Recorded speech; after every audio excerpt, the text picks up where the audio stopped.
से सहिया के रोटी खाए लगलू वे जान, हमारा सीना में गोली सीधे दगलू वे जान। अच्छा जब से सहिया के रोटी खाए लगलू वे जान, हमारा सीना में गोली सीधे दगलू वे जान। एमे गलती का रहे हमार हो कि भइलू जान मार।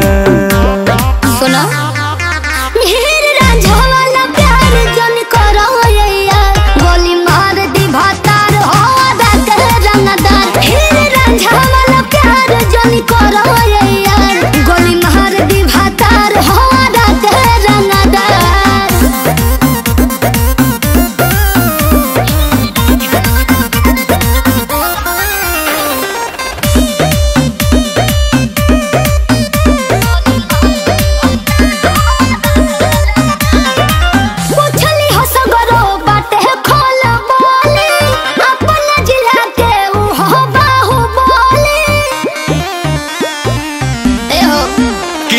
खैलू जवन का भुला गईलू, साथ छोटी न काहे तू अदा कईलू।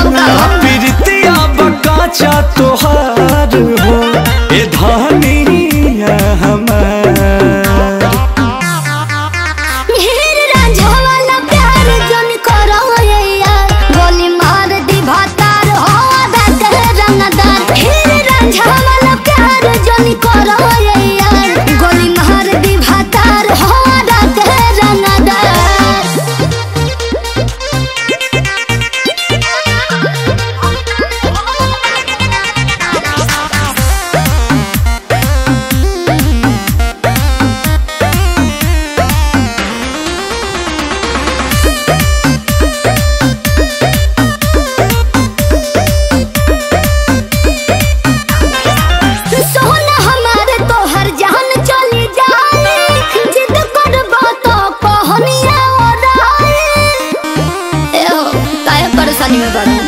अंकुश राजा से धन बड़ी छाल कैलू, टूटल दिलवा के सरगम बदल गईलू।